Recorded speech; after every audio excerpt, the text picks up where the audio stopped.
How to get dark theme on PC for YouTube.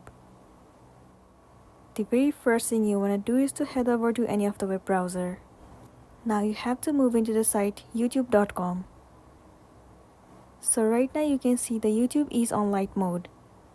In order to make it to dark mode, what you want to do is go back and head over to your home screen. Do the right click and then head over to display settings.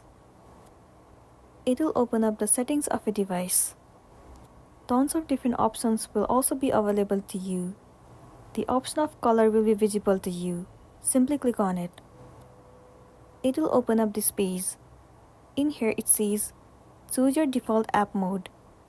Right now the light mode is turned on. So all you want to do is select dark mode. Well, your display will turn into dark mode. Now once again head over to your web browser and then move into the site YouTube. There you go, you have got a dark mode on YouTube successfully. Now you'll be good to go.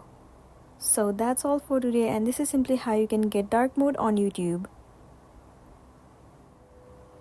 Make sure to smash the like button and consider subscribing if you found this video helpful.